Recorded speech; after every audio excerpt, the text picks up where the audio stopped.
Me and my 3 friends were hanging out one day. Then one of my friends, John, said, "Let's go for a hike at night." It sounded scary, so the other 2 denied. Then John started mocking them and dared them to come with him. I had no problem, as I went there all the time.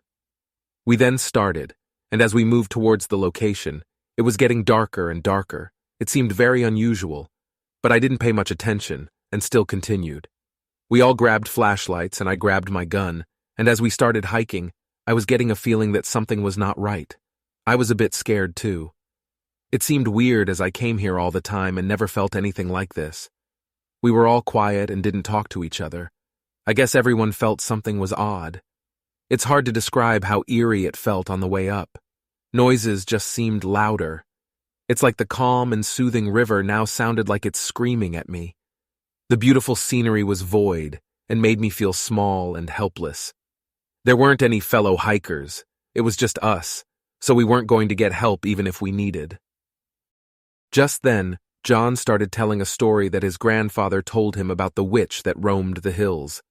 People would claim that she would hunt people down and eat them or sacrifice them. Everyone thought it was funny, but I didn't. It made me even more uncomfortable.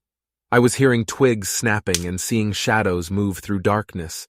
Even the trees looked more crooked. Then, as we were moving forward, John just stopped. He wasn't responding to anything. He just pointed towards something, and all of us saw in that direction. We saw a shadow of a group of people walking. John said, "Who would come to hike at this time?" They went away after a while. After that, the whole time we were discussing the possibility of who exactly was that. After a while, we forgot and went near a waterfall. We were clicking pictures and having fun. We were there for a while and then we left. As we were heading back, we saw the same set of people walking towards us.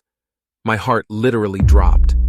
When they came closer, we saw they were a group of children, maybe 12 or 13, who were just walking by. Their way of walking was a bit odd. They gave us a quick glance. John tried to talk to them. He asked them where their parents were and to go back to them as they will be worried. They didn't even look at him and just kept walking. John was hollering for them to stop, but they didn't even look back at us. Then one of my friends started shivering and whispered to me, "They had black eyes," in a nervous tone. We couldn't believe it, but he still insisted that they had pure black eyes. Before we could react, one of them started walking towards us, and we were shocked when we saw they really had black eyes. Before we could react to anything, it pushed John so hard that he flew in the air and hit a tree.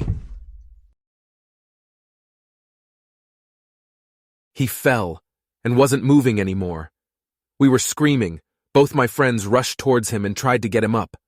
Another one of that thing was coming towards me. I pulled out my gun and pointed towards it, but it didn't stop.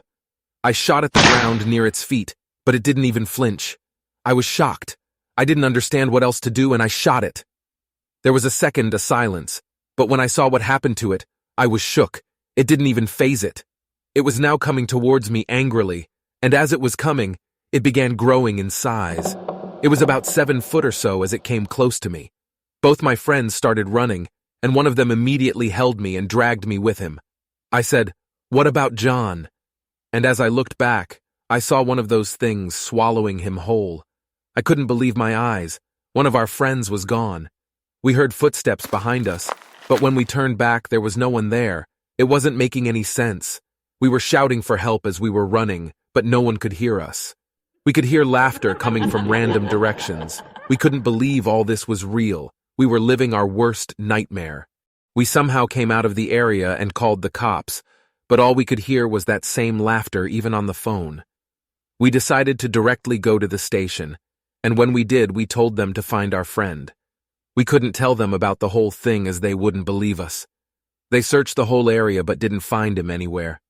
They tried to find him the following morning, but he was nowhere to be found. He was declared missing, but only the 3 of us knew what happened that night.